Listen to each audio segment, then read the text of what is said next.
आप सभी लोगों का फिर से स्वागत है एक नई वीडियो में। आज हम लोग इस वीडियो के माध्यम से MS एक्सेल के बारे में समझेंगे, यानी कि माइक्रोसॉफ्ट एक्सेल। ये क्या होता है इसके बारे में हम लोग समझेंगे। इसका प्रयोग कहाँ पे होता है, इसका प्रयोग हम लोग कैसे करते हैं, डाटा मैनेजमेंट का काम कैसे करते हैं इसमें, इसके कितने सारे एलिमेंट होते हैं, कौन कौन से एलिमेंट का बहुत ही इंपॉर्टेंट रोल है, सेल कितने होते हैं, रो कितने होते हैं, कॉलम कितने होते हैं, कैसे डिफाइन किया जाता है, फॉर्मूला कैसे लगाते हैं, कैसे मैथमेटिकल काम किए जाते हैं। यानी कि इतने सारे क्वेश्चन जो आप लोग अभी तक MS एक्सेल के बारे में सुनते चले आए हैं, हम उन्हीं सभी क्वेश्चन को यहाँ पे सॉल्व करेंगे। चलिए शुरू करते हैं। सबसे पहले आज की वीडियो, और यह एक इंट्रोडक्शन की वीडियो है। इसमें हम लोग थोड़ा सा प्रैक्टिकल पे कम ध्यान देंगे, ज़्यादा करके हम लोग सारे फंक्शन को समझेंगे। और ये फंक्शन ही बहुत ही इंपॉर्टेंट है इस लेक्चर में। अगर आप ये सारे फंक्शन के बारे में नहीं समझते हैं तो आपको MS एक्सेल कभी भी नहीं आएगा। इसलिए जो भी आज की वीडियो समझेंगे, आप लोग आज की वीडियो में देखेंगे, आज की क्लासेज में आप लोग के लिए बहुत ही इंपॉर्टेंस है। तो चलिए देखते हैं क्या कह रहा है। सबसे पहले कह रहा है कि what is MS excel. MS excel क्या होता है। देखिए, MS एक्सेल MS ऑफिस के अंतर्गत आने वाला एक application, mathematical data based application software है। यानी कहने का मतलब MS एक्सेल क्या है, MS ऑफिस के अंतर्गत आने वाला एक एप्लीकेशन मैथमेटिकल डाटाबेस सॉफ्टवेयर है। ठीक है, यानी जैसे कि हमने आपको पिछली जब MS वर्ड की क्लासेस चला था तो हमने आपको MS ऑफिस के बारे में अच्छे से बताया था। सभी अच्छे से लेक्चर हुए थे। अगर आपने अभी नहीं देखा है, सारे वीडियो मौजूद हैं यूट्यूब पे, आप सारे वीडियो को जाकर देख लीजिए, समझ लीजिए। ठीक है, यानी सबसे इंपॉर्टेंट चीज, यह MS एक्सेल जो है MS ऑफिस के अंतर्गत आता है। ठीक है, यानी MS एक्सेल का अगर कहा जाए तो MS एक्सेल MS ऑफिस की दूसरी सबसे इंपॉर्टेंस वीडियो होती है, और सॉरी इंपॉर्टेंस आपका सॉफ्टवेयर होता है। अब दूसरी चीज, यह एक एप्लीकेशन सॉफ्टवेयर थे। इसके बारे में भी मैंने आपको फंडामेंटल में सारी चीजें बता दिया था कि एप्लीकेशन सॉफ्टवेयर किसे कहते हैं। सिंपल सी बात है, MS एक्सेल एक एप्लीकेशन सॉफ्टवेयर होता है और यह मैथमेटिकल का काम करता है।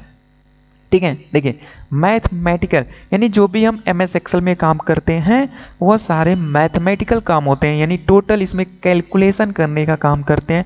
जोड़ घटाना, गुणा भाग, परसेंटेज निकालना, डिवाइडेशन करना, बहुत यानी कि अनलिमिटेड इसमें फॉर्मूले का काम करते हैं हम लोग। हम बहुत सारे फॉर्मूले को देखेंगे, काम करना सीखेंगे आगे। ठीक है, आप बने रहिए। उसके बाद देखिए सबसे इंपॉर्टेंट जो हमेशा क्वेश्चन हर एक एग्जाम में पूछे ही जाते हैं। देखिए, इस सॉफ्टवेयर के अंतर्गत बाय डिफॉल्ट रूप से बनने वाली फाइल बुक, ठीक है, यानी जैसे अभी हम लोग पढ़ते थे MS वर्ड, जब पढ़ा था तो हम लोग MS वर्ड में क्या बनती थी, फाइल, डॉक्यूमेंट। लेकिन आपका जो है एक्सेल में बुक के नाम से बनती है, जिसको हम लोग स्प्रेडशीट भी कहते हैं। तो ये चीज़ें हमेशा ध्यान दीजिएगा, याद रखिएगा कि स्प्रेडशीट को भी हम लोग MS एक्सेल के नाम से जानते हैं। Extension name dot XLS। बहुत सारी इंपॉर्टेंट ये चीज़ होती है, कई सारे बच्चे जो होते हैं वो डॉट लगाना भूल जाते हैं। तो ये इंपॉर्टेंट है कि आप डॉट लगाना नहीं भूलना है, आपको डॉट जरूर लगाएंगे। डॉट XLS इसका मतलब होता है एक्सेल। तो आई होप आप लोग ये समझ गए होंगे कि MS एक्सेल क्या होता है। सिंपल सी बातों में मैं एक लाइन में आपको फिर से बता दूं, MS ऑफिस के अंतर्गत आने वाला एक MS एक्सेल एप्लीकेशन सॉफ्टवेयर होता है, जिसमें हम मैथमेटिकल यानी कैलकुलेशन करने का काम करते हैं। कैलकुलेशन में जोड़ घटाना, गुणा भाग यानी कि निम्नलिखित जो मैथमेटिकल काम होते हैं, यानी जितना हम सोच सकते हैं उससे भी कहीं ज़्यादा यह कैलकुलेशन कर सकता है। इसका एक्सटेंशन नेम होता है डॉट XLS। इसकी जो फाइल बनती है स्प्रेडशीट या बुक वन के नाम से जानते हैं। ठीक है, चले आगे अब देखते हैं कि forward by use MS excel, यानी कि MS एक्सेल का प्रयोग हम किस लिए करते हैं, क्यों करते हैं। तो अब क्या करता है, सबसे पहली चीज है MS एक्सेल का प्रयोग डेटा शीट फाइल को क्रिएट करने के लिए करते हैं। यानी कि जो भी हमारे पास डेटा होता है, डेटा का मतलब जो भी रो और कॉलम में हम एक टेबल इंसर्ट करते हैं वही हमारी डेटा होती है। डेटा का मतलब आपको मैंने बहुत ही अच्छे से डिफाइन करके बताया था, अल्फ़ाबेटिकल डाटा, न्यूमेरिकल डाटा, ठीक है, इंफॉर्मेशन डाटा, कई सारे डाटा आपको फंडामेंटल की क्लास में हमने बताया था, इसको अच्छे से डिफाइन किया था। अगर वो भी आपने वीडियो नहीं देखा है तो यूट्यूब पे सारे वीडियो मौजूद है, आप जाकर देख लीजिए, ठीक है। यानी कहने का मतलब यहाँ पे आप डेटा शीट फाइल को आप आसानी से यहाँ पे बना सकते हैं। यानी आपका कोई भी डाटा है, ठीक है, चाहे वो अल्फ़ाबेटिकल डाटा हो, न्यूमेरिकल डाटा हो, किस तरीके का भी डाटा हो, आप आसानी से यहाँ से बना सकते हैं। आगे देखिए, एमएस एक्सेल का यूज मैथमेटिकल कैलकुलेशन को करने के लिए करते हैं। यानी कि एमएस एक्सेल में सबसे जो मोस्ट इम्पोर्टेंट चीज़ होती है, यहाँ पे हम लोग कैलकुलेशन करने का काम करते हैं। यानी जो हमारी मैथमेटिकल कैलकुलेशन होती है, हम यहाँ पे मैथमेटिकल कैलकुलेशन करने का ही काम करते हैं, इसके अलावा और कोई काम हम नहीं करते हैं। उसके बाद देखिए, आपका एमएस एक्सेल का यूज नॉर्मल डेटाबेस बनाने का काम करते हैं। यानी कहने का मतलब ये है कि अगर आपके पास कोई कंपनी है, आपके पास कोई दुकान है यानी शॉप है, या कोई अनेक प्रकार की कोई ऐसे जहाँ पे आप डाटा इकट्ठा करते हो, ठीक है, अगर आप कोई सॉफ्टवेयर का यूज नहीं करते हैं तो आप एक्सेल में आप वो नॉर्मल आप अपने तरीके से एक फॉर्मेट, एक सीट बनाकर आप वहाँ पे डाटा एंट्री करने का काम आसानी से कर सकते हैं। जैसा कि आप लोग सुनते होंगे भी कि भाई हमें डाटा एंट्री करने के लिए एक बंदे की ज़रूरत है जिसको अच्छे से एक्सेल आता हो। तो वो आपको डाटा एंट्री करना यानी डाटाबेस तैयार करने के लिए आपको एमएस एक्सेल बहुत ही अच्छे से आना चाहिए, सारे कमांड को समझना आना चाहिए, जोड़ घटाना, गुणा भाग आदि आपको करने आना चाहिए। जो मोस्ट इम्पॉर्टेंट है इसमें जोड़ घटाना, गुणा भाग, परसेंटेज निकालना, डिवाइडेशन निकालना, ठीक है, ये सब सारे चीज़ें आपको आना चाहिए। और यहाँ पे हम लोग क्या है, इन सभी चीज़ों को हम लोग फंक्शन बोलते हैं। याद रखिएगा, जब भी हम यहाँ पे एक्सेल में जब कोई मैथमेटिकल काम करते हैं तो उस चीज़ों को हम लोग यहाँ पे फंक्शन बोलते हैं। चलिए आगे बढ़ते हैं। आगे देखिए, एमएस एक्सेल का यूज इनवाइस, बैलेंस शीट आदि बनाने के लिए करते हैं। इनवाइस का मतलब यहाँ पे आप क्या कर सकते हैं, किसी आपकी अपनी कंपनी है, कोई शॉप है, तो वहाँ पे आप क्या कर सकते हैं, एक छोटा मोटा आप बिल बना सकते हैं, टैक्स इनवाइस बना सकते हैं, और पूरी हिस्ट्री यानी कहने का मतलब पूरे साल का जो आर्थिक चिट्ठा होता है जिसको हम लोग इंग्लिश में बैलेंस शीट बोलते हैं, वह बना सकते हैं। इस सभी चीज़ों के बारे में हम लोग आगे समझेंगे एक्सेल में पूरी। अभी हम लोग यहाँ पे अभी केवल इतना ही समझ रहे हैं कि एक्सेल का प्रयोग हम लोग करते क्या हैं। अब देखिए, नेक्स्ट चीज़ें है स्टार्टिंग ऑफ एमएस एक्सेल, यानी कि एमएस एक्सेल को स्टार्ट कैसे करेंगे, ठीक है। तो स्टार्ट करना बहुत ही इजी है। आप जिस तरीके से एमएस वर्ड को स्टार्ट करते थे, सेम वही प्रोसीजर है आपका स्टार्ट करने का, यहाँ पे भी आप स्टार्ट कर सकते हैं।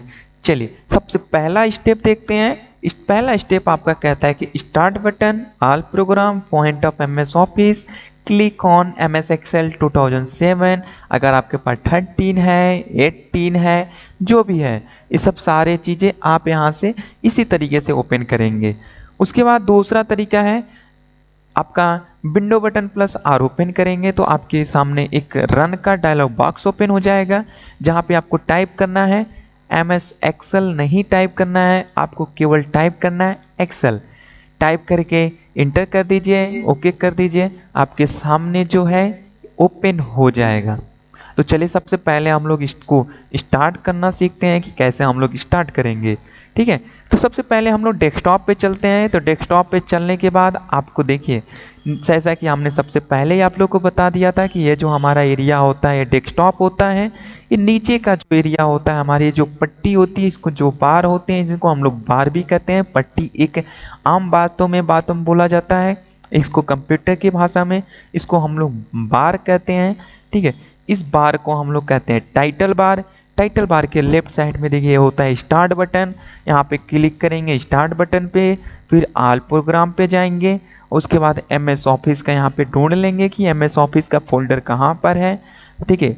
तो यहाँ पे MS ऑफिस का फोल्डर आपकी स्क्रीन के सामने देखिए दिख रहा है, एक MS ऑफिस का दिख रहा है, फिर मतलब माइक्रोसॉफ्ट ऑफिस, माइक्रोसॉफ्ट ऑफिस 13। हमारे में देखिए सिस्टम में 2 सॉफ्टवेयर है, तो मैं अभी आप लोग को 7 पढ़ा रहा हूँ, ठीक है, इसलिए 7 के बारे में ही बात करेंगे। 13 में थोड़ा सा चेंजेस है, उसके बाद हम उसके बारे में एडवांस जो हम वीडियो लेकर आएंगे उसमें आपको हम बताएंगे। तो हम लोग 7 यूज करना है, तो MS माइक्रोसॉफ्ट ऑफिस पे क्लिक करेंगे। अब यहाँ पे हम लोग देख लेंगे कहाँ पे है हमारा, देखिए माइक्रोसॉफ्ट ऑफिस एक्सेस है, फिर देखिए सेकेंड नंबर पे ही आपका मिल रहा है माइक्रोसॉफ्ट ऑफिस एक्सेल।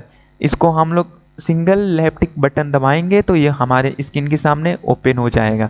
देखिए ये हमारे स्क्रीन के सामने आपका MS एक्सेल इस तरीके से ओपन होता है, ठीक है। तो अभी हम लोग इसकी पूरी इंट्रोडक्शन समझेंगे। सबसे पहले चीजें हम लोग इसको क्लोज करते हैं। क्लोज करने के बाद हम लोग दूसरा तरीका यानी विंडो बटन प्लस R, देखिए हमारे सामने एक रन का डायलॉग बॉक्स ओपन हो गया, इसको हम लोग रन का डायलॉग बॉक्स बोलते हैं। यहाँ पे हम लोग टाइप करेंगे EXCEL, ध्यान देंगे स्पेलिंग आप मिस्टेक नहीं करेंगे, ठीक है। तो इस तरीके से देखिए हमारे पास आ गया, इंटर कर देंगे, हमारे स्क्रीन के सामने देखिए MS एक्सेल ओपन हो गया। यानी ये 2 तरीका हो गया।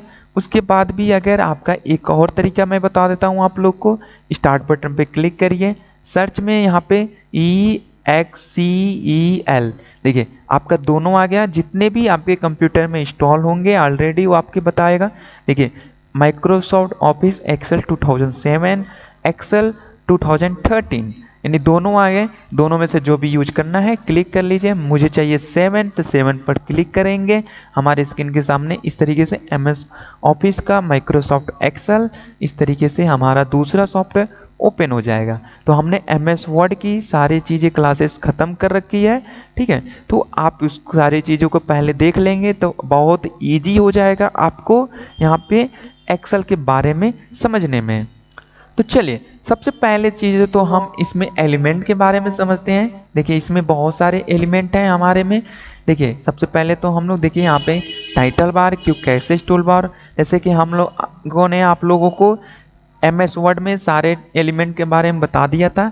कुछ एलिमेंट जो इसमें नया है उसके बारे में ही बताएंगे, ठीक है। और भी सारे एलिमेंट के बारे में समझना है तो आप हमारे MS वर्ड की इंट्रोडक्शन वाली पहली वीडियो आप लोग देख लीजिएगा, उसमें सारे एलिमेंट आपका क्लियर हो जाएगा। लेकिन तभी भी हम एक एक एलिमेंट को आपको यहाँ पे बताने की कोशिश करेंगे। देखिए टाइटल बार आपको पता ही है, quick access tool bar, office button, menu bar, ribbon bar, formula bar, expand formula bar. चले ये सब सारे चीजें हम लोग प्रैक्टिकली देख लेते हैं कि कहाँ पे कौन सा है।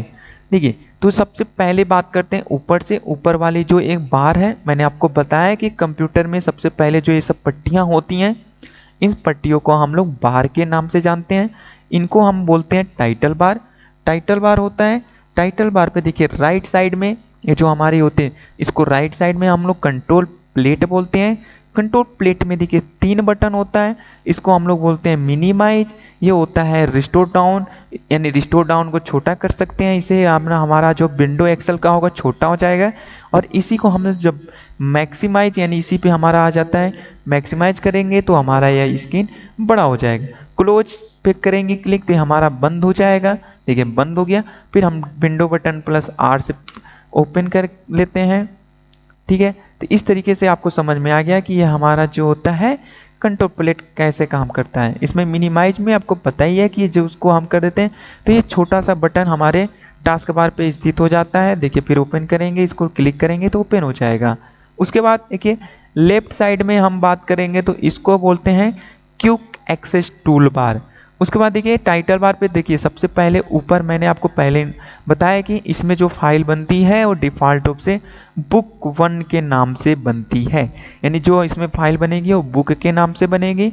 अगर अभी हमने क्या है कोई इस फाइल का नाम चेंज नहीं किया है, डॉक्यूमेंट अभी कुछ बनाया नहीं है, हमने सेव किया नहीं है, ठीक है, इसलिए हमारे यहाँ पे बुक 1 दिखाई दे रहा है। लेकिन अगर जैसे ही आप अगर कोई फाइल बना लेंगे, सेव कर लेंगे तो बुक 1 हट जाएगा आपका।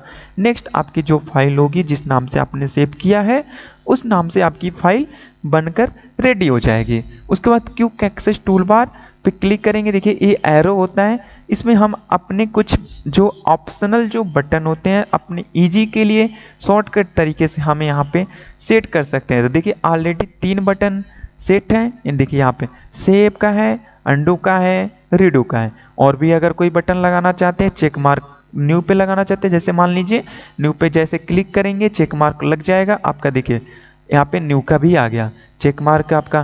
देखिए लगाना है, बस हटाना है, चेक मार्क को आपको रिमूव कर देंगे, आपका हट जाएगा। इस तरीके से हमारा क्विक एक्सेस टूल बार काम करता है।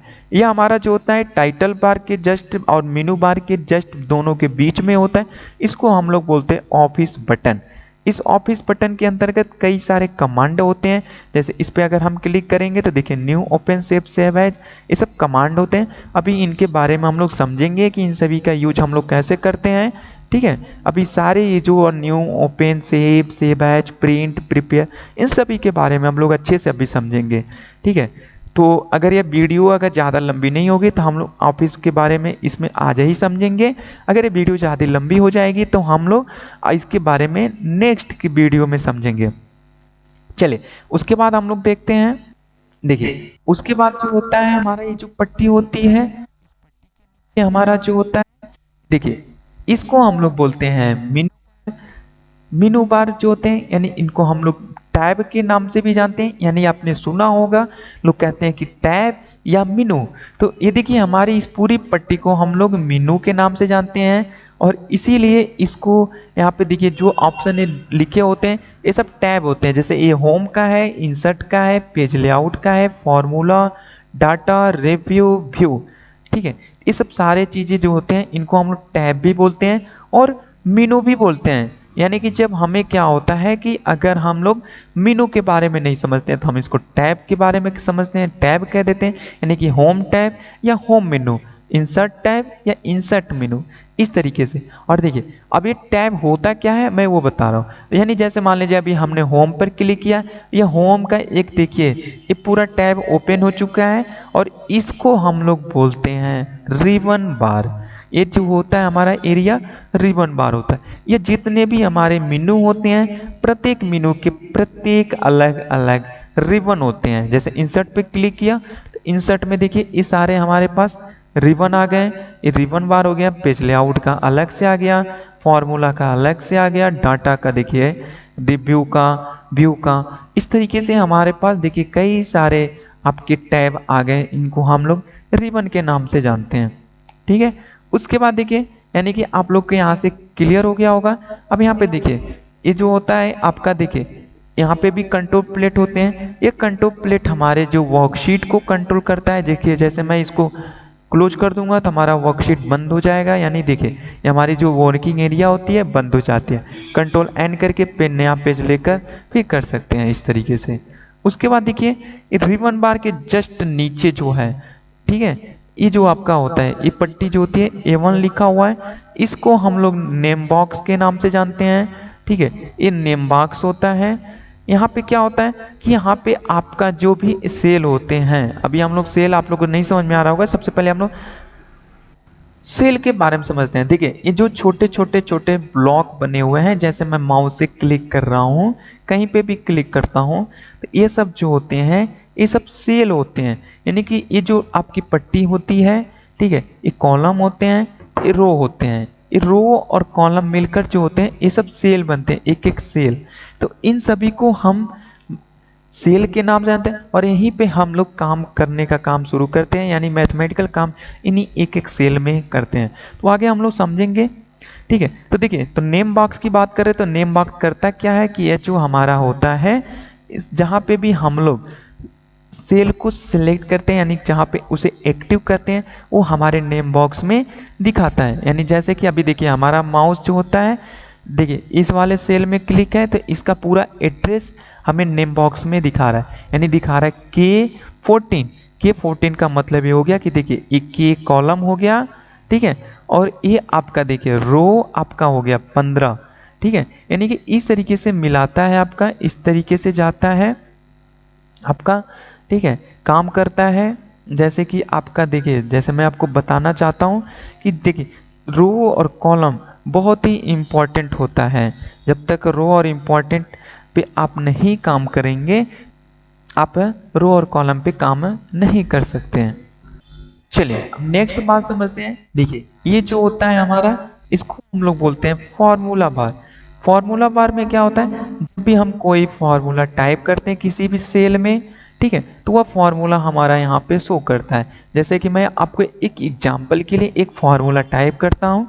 जैसे देखिए, equal some bracket on bracket close, ठीक है।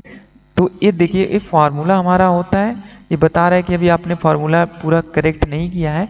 तो हम लोग यहाँ पे केवल समझाने की कोशिश कर रहे हैं, ठीक है। आगे हम लोग आपको फार्मूला की जब क्लास चलेगी तब आपको सारी चीज़ें डिटेल हम बताएंगे। देखिए हमने यहाँ पे भी टाइप किया और यहाँ पे भी देखिए दिखा रहा है। तो यहाँ से हम फार्मूला बार से क्या कर सकते हैं, कोई भी एडिटिंग अगर करेंगे, ठीक है। तो देखिए जैसे मैं यहाँ पे आगे कुछ लिख रहा हूँ, तो देखिए हमारे सीट पे भी लिखने का काम कर रहा है। इस तरीके से हमारा फॉर्मूला बार काम करता है। उसके बाद देखिए इधर राइट साइड में ये जो होता है, इसको हम लोग बोलते हैं expand formula bar. Expand formula बार करता है क्या है, ये हमारे जो फार्मूला बार होते हैं इसकी साइज को बड़ा कर देता है। देखिए जैसे मैं इस पे एक्सपेंड फार्मूला बार पे क्लिक करूंगा तो हमारा फार्मूला बार की साइज जो होगी ये बड़ी हो जाएगी, ठीक है। उसके बाद देखिए जो मोस्ट इम्पॉर्टेंट चीजें हैं, देखिए अभी जो हमारा है ये फार्मूला जो हमने टाइप किया था ये फार्मूला गलत है, इसलिए मैं इसको हटा देता हूँ। अब देखिए ये हमारा, आपको इसके बारे में तो आपको पता ही है, इसको हम लोग बोलते हैं वर्टिकल स्क्रॉल बार, ठीक है। ये वर्टिकल स्क्रॉल बार होता है, इसको हम लोग वर्टिकल स्क्रॉल बार बोलते हैं। और इसमें देखिए जो एक पट्टी है, इस पट्टी को हम लोग बोलते हैं स्लाइडर, जैसा कि हमने आपको पिछली सभी वीडियो में एमएस वर्ड में बताया था, ठीक है। उसके बाद देखिए ये जो होता है हमारा हॉरिजॉन्टल स्क्रॉल बार होता है, इसको हम लोग हॉरिजॉन्टल स्क्रॉल बार बोलते हैं। और ये भी, इसमें भी देखिए एक पट्टी बनी है जिसको हम लोग स्लाइडर बोलते हैं। उसके बाद देखिए यहाँ पे देखिए आपका नेक्स्ट फॉरवर्ड का दिया हुआ है, ठीक है। इसको हम लोग बोलते हैं सीट फ्लिपर एरिया, ठीक है। यानी कि अभी एक सीट फ्लिपर एरिया का काम क्या होता है, देखिए ये जो हमारे हैं सीट है, यहाँ से आप क्या कर सकते हैं, सीट ले सकते हैं। इन सीट को हम लोग बोलते हैं वर्कशीट, यानी कि ये जो एरिया होता है हमारा जिस पे हम लोग काम करते हैं, ठीक है। यानी देखिए ये सब क्या होता है, इसको हम लोग वर्कशीट बोलते हैं जिस पे हम सारे काम करते हैं। और यहाँ पे आप एक्सेल में चाहें तो जितनी अपनी आवश्यकता के अनुसार उतनी सीटें आप ले सकते हैं। तो देखिए यहाँ पे अभी सीट 1 है, नाम भी चेंज कर सकते हैं। सीट 1 की जगह पर अगर राइट क्लिक करके यहाँ पे देखिए कई सारे आपका रीनेम है, रीनेम जैसे मान लीजिए मुझे डाटा रखना है मंथ के हिसाब से, तो मैं यहाँ पे देखिए जैन कर दिया, देखिए ये सीट का नाम चेंज हो गया। इस तरीके से दूसरे सीट पे आ गए, इसका भी नाम चेंज कर सकते हैं, ठीक है। तो इस तरीके से आप कर सकते हैं।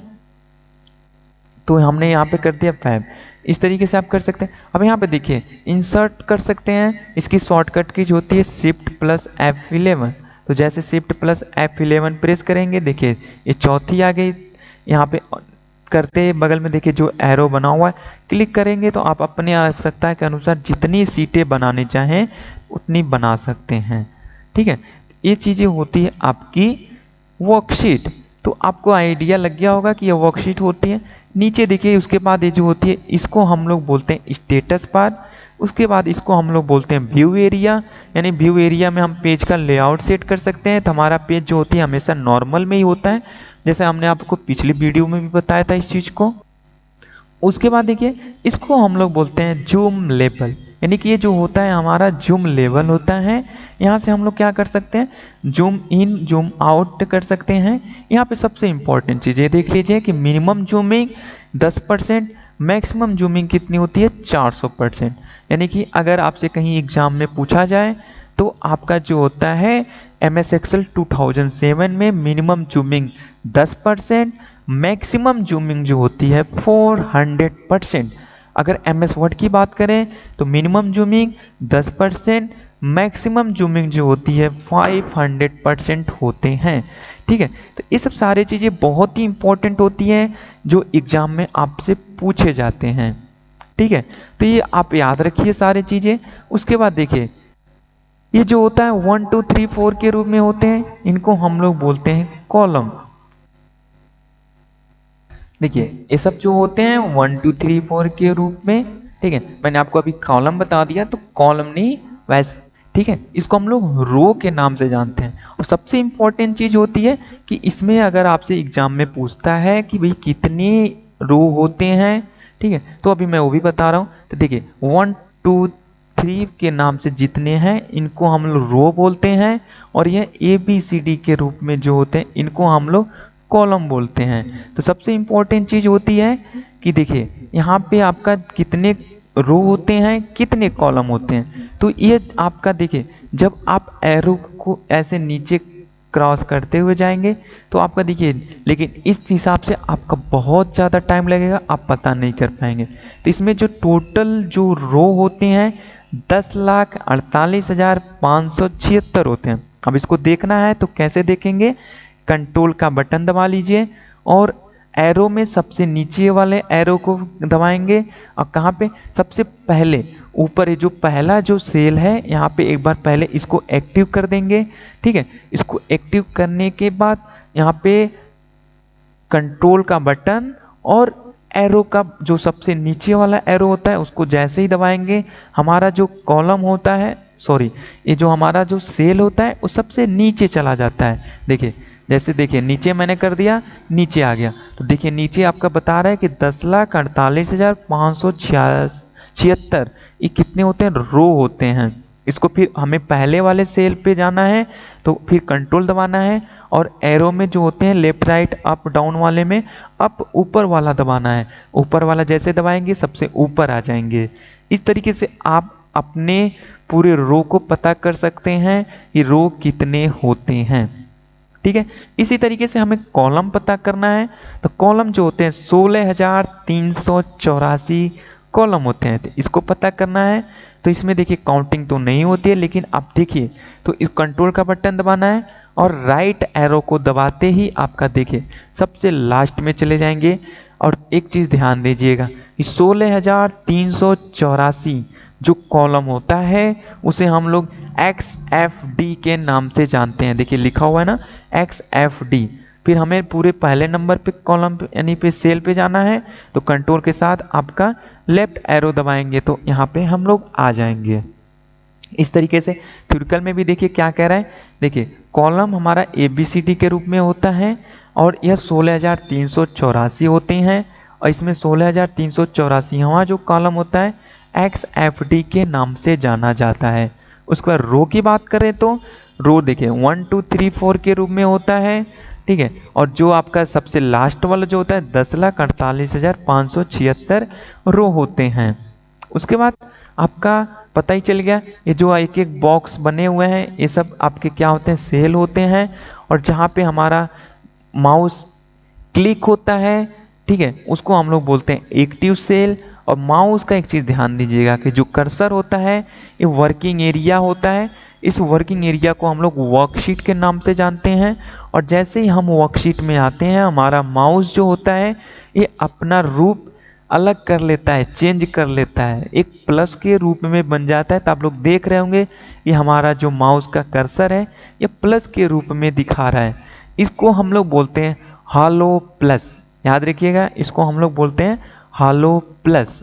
ठीक है, उसके बाद जो होता है हमारे इस में इंपॉर्टेंट, आप देखिए जैसे हम वर्कशीट से बाहर आते हैं, देखिए कर्सर हमारा चेंज हो जाएगा। इस तरीके से ये हम लोग यहाँ पे इसको समझ सकते हैं अच्छे से। उसके बाद देखिए अगर हमें रो और कॉलम को दोनों को समझना है, एक ही बार चेक करना है कि भाई हमारे में रो और कॉलम कितने होते हैं, तो कैसे पता करेंगे।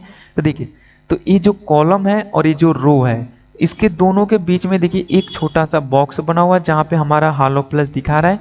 ठीक है, ये देखिए एरो बना हुआ है, इस पर जैसे ही आप क्लिक करेंगे, ठीक है, तो क्लिक करते ही देखिए क्लिक करते ही आपको क्लिक यानी लेफ्ट बटन दबाए रखना है। ये पूरा आपका सिलेक्ट हो जाएगा और आपका देखिए दबाए रहेंगे तो आपके ऊपर देखिए बता रहा है यानी 10,48,576 आर का मतलब रो इंटू 16,384 कॉलम, इतने हमारे कॉलम होते हैं। ठीक है, इस तरीके से इन दोनों का अगर कैलकुलेशन कर देंगे तो आपको सेल की भी डाटा एंट्री पता चल जाएगी कितने सेल होते हैं। तो ये चीज़ें आप हमें कमेंट में बताइएगा कि कितने होते हैं। ठीक है। तो आई होप आप लोगों को ये सारी चीज़ें आज की इंट्रोडक्शन की क्लास आप लोग को समझ में आ गई होगी। ठीक है, हम लोग अब नेक्स्ट वीडियो में मिलेंगे। नेक्स्ट वीडियो में हम लोग ऑफिस बटन के सारे कमांड को समझेंगे। सारे जितने भी कमांड है इन सभी कमांड के बारे में हम लोग समझेंगे। एक एक कमांड के बारे में काम करना स्टार्ट करेंगे। उसके बाद हम लोग फॉर्मूले भी कुछ सॉल्व करेंगे। चलिए मिलते हैं एक नई वीडियो में, तब तक आप सभी लोगों का नमस्कार।